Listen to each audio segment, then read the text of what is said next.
आदिवासी शब्द आदि और वासी इन दो शब्दों से मिलकर बना है, जिसका अर्थ मूल निवासी होता है।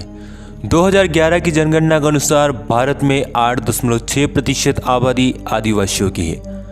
भारत में सदियों से आदिवासी लोग रहते आए हैं और समय समय पर भारत पर कई विदेशी आक्रांताओं ने आक्रमण किए और इन आक्रमणों का सामना भारतीयों ने किया। आज हम इस वीडियो में 10 आदिवासी महापुरुषों के बारे में जानेंगे जिन्होंने भारतीय इतिहास में जगह बनाई। बिरसा मुंडा का जन्म 15 नवंबर 1875 के दशक में सुगना मुंडा और माता कर्मी मुंडा के घर हुआ। वे वर्तमान झारखंड राज्य के खूंटी जिले के उलिहातू गांव के रहने वाले थे।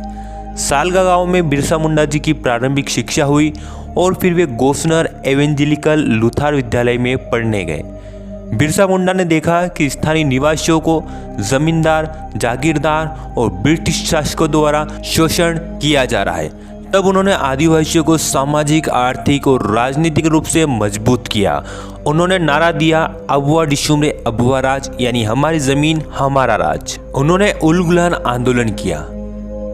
दिनांक 1 अक्टूबर 1894 को बिरसा मुंडा ने अंग्रेजों के विरुद्ध लगान माफी के लिए आंदोलन किया। 1895 में उन्हें गिरफ्तार कर हजारीबाग केंद्रीय कारागार में 2 साल के लिए रखा।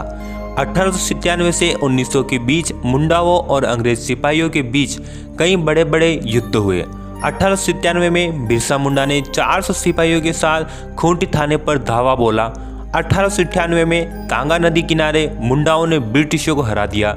जनवरी 1900 में डोंगरी पहाड़ पर एक और संघर्ष हुआ जिसमें बहुत सी औरतें और बच्चे मारे गए। उस समय बिरसा मुंडा जनसभा को संबोधित कर रहे थे। 3 फरवरी 1900 को चक्रधरपुर के जमकोपाई जंगल से अंग्रेजों ने बिरसा मुंडा को गिरफ्तार कर लिया। 9 जून 1900 ईस्वी में अंग्रेजों ने बिरसा मुंडा के भोजन में जहर मिला दिया और रांची कारागार में ही उन्होंने अंतिम सांस ली।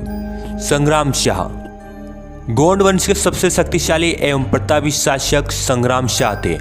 उन्होंने 52 गढ़ों पर अपना स्वामित्व स्थापित किया था। नरसिंहपुर जिले के चौरागढ़ किले का निर्माण संग्राम शाह ने ही कराया था। संग्राम शाह के राज्य में 70,000 गांव शामिल थे।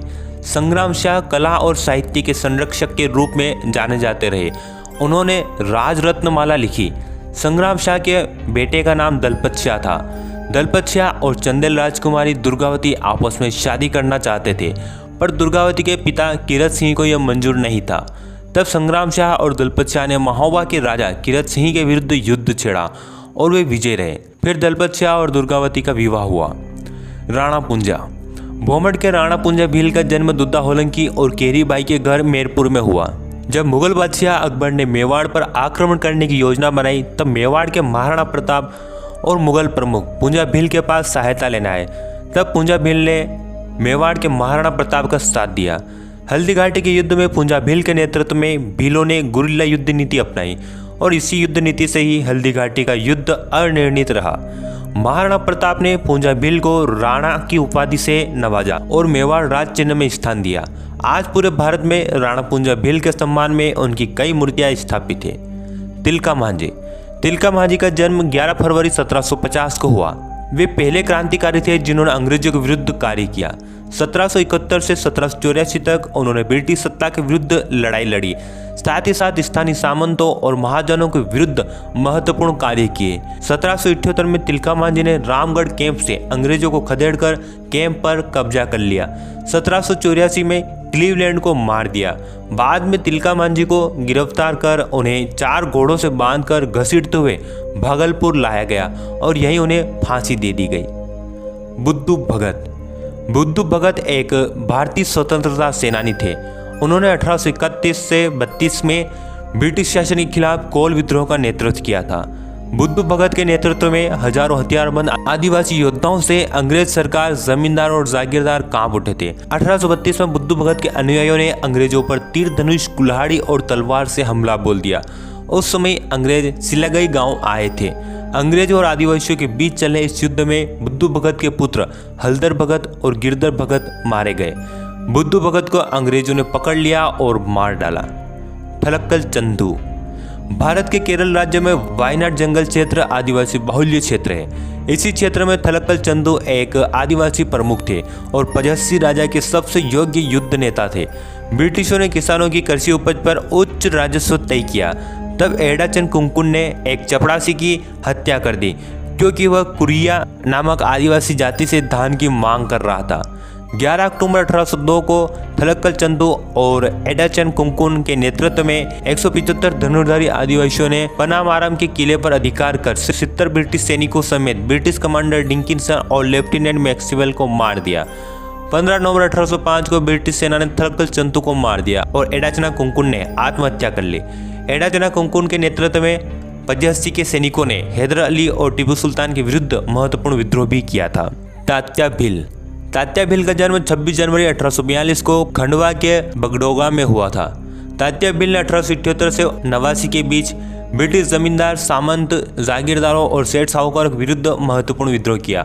अंग्रेजों ने तात्या भील को इंडियन रॉबिन हुड के रूप में वर्णित किया। तात्या भील को मामा कहकर पुकारा जाता था। तात्या भील को गिरफ्तार कर ब्रिटिशों ने जंजीरों में जकड़कर जबलपुर लाए। जबलपुर में उन्हें 19 अक्टूबर 1989 को फांसी की सजा सुनाई। तात्या भील की फांसी की सजा से ब्रिटिश सरकार भील विद्रोह के कारण डरी हुई थी, इसलिए ब्रिटिशों ने तात्या भील को फांसी देने के बाद उनका शरीर पाताल पानी रेलवे स्टेशन पर फेंक दिया। अब इसी स्थान पर तात्या भील की समाधि और मंदिर है। सभी ट्रेन इसी स्थान पर तात्या मामा के सम्मान में कुछ समय के लिए रुकती है। पाताल पानी रेलवे स्टेशन और भंवरकुआ चौराहा इंदौर का नामकरण आदिवासी जननायक तात्या भील के नाम पर रखा गया। जयपाल सिंह मुंडा का जन्म 3 जनवरी 1903 को टकरा बहनतौली रांची में हुआ। वे ऑक्सफोर्ड के सेंट जॉन्स कॉलेज में पढ़ने गए। उनका चयन भारतीय सिविल सेवा में हुआ। वह 1928 में एम्स्टर्डम में ओलंपिक हॉकी में उनकी कप्तानी में भारत को पहला स्वर्ण पदक मिला। 1938 जनवरी में वे आदिवासी महासभा के अध्यक्ष बने और एक अलग राज्य झारखंड की मांग रखी। उन्होंने संविधान सभा में भेदभाव प्रथा से देश के आदिवासियों के बारे में सकारात्मक ढंग से अपनी बात रखी।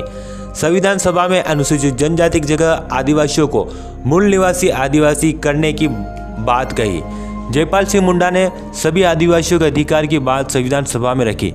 20 मार्च 1970 को दिल्ली में जयपाल सिंह मुंडा की मृत्यु हुई। तिरोत सिंह खासी आदिवासियों के प्रमुख तिरोत सिंह का जन्म 1802 में हुआ। 1826 में येंदोबा की संधि की समाप्ति के बाद ब्रिटिशों ने ब्रह्मपुत्र नदी घाटी पर नियंत्रण पा लिया और धीरे धीरे खासी पहाड़ियों पर भी अधिकार जमाने के प्रयास में थे। ब्रिटिश खासी पहाड़ियों में एक सड़क बनाना चाहते थे, लेकिन खासी आदिवासियों ने तिरोत सिंह के नेतृत्व में 1828 में ब्रिटिशों के विरुद्ध विद्रोह किया। आदिवासी लोग तीर कमान, तलवार और ढाल से युद्ध कर रहे थे और अंग्रेजों के पास बंदूक और बारूद था। तब तिरोत सिंह और आदिवासियों ने गुरिल्ला युद्ध नीति अपनाई और यह युद्ध 4 साल तक चला। तिरोत सिंह को इस युद्ध में गोली लगी थी। तब वे गुफा में रुक गए, लेकिन एक धोखेबाज मुखिया ने ब्रिटिशों को रिश्वत के बदले तिरोत सिंह की गुप्त स्थान का पता बता दिया और जनवरी 1831 में अंग्रेजों ने तिरोत सिंह को पकड़ लिया। 17 जुलाई 1835 में उनका निधन हो गया। तिरोत सिंह की याद में मेघालय में हर साल राजकीय अवकाश रखा जाता है। सिद्धो कान्हो, चांद और भैरव 1855 से 56 के दौरान हुए संथाल विद्रोह का नेतृत्व एक आदिवासी परिवार कर रहा था, जिसमें 4 भाई सिद्धो, कान्हो, चांद और भैरव एवं 2 बहनें फूलो और जानो कर रहे थे। सिद्धो का जन्म 1815 में, कान्हो का 1820 में, चांद का 1825 में और भैरव का 1835 में हुआ।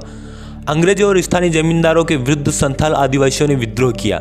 संथाल विद्रोह का नारा था, करो या मरो, अंग्रेजों हमारी माटी छोड़ो। 30 जून 1855 में हजारों आदिवासियों ने अंग्रेजों के खिलाफ हथियार उठाए और अंग्रेजों और आदिवासियों के बीच भयानक युद्ध हुआ। लेकिन अंग्रेजों के आधुनिक हथियारों के सामने आदिवासियों के साधारण हथियार टिक नहीं पाए और लगभग 25,000 आदिवासी इस युद्ध में अपनी माटी के लिए शहीद हुए। 1855 में पंचकठिया नामक स्थान पर सिद्धो को फांसी हुई और भोगनाडी नामक स्थान पर कान्हो को फांसी हुई। फूलो और जानो दोनों बहनों ने अंग्रेजों के शिविर में घुसकर 21 अंग्रेजों को काट डाला था। इसी संघर्ष में लड़ते लड़ते वे दोनों बहनें अमर शहीद हो गई। उम्मीद है दोस्तों आपको यह वीडियो पसंद आया होगा। इस वीडियो को अधिक से अधिक लाइक और शेयर करें। आप कमेंट में बता सकते हैं आप किस टॉपिक पर वीडियो चाहते हैं। हमारे चैनल सब्सक्राइब कर ऑल नोटिफिकेशन चालू कर लीजिए और यदि आप हमारी मदद करना चाहते हैं तो हमारे चैनल ज्वाइन जरूर करें। आपका कीमती समय देकर वीडियो देखने के लिए बहुत बहुत धन्यवाद।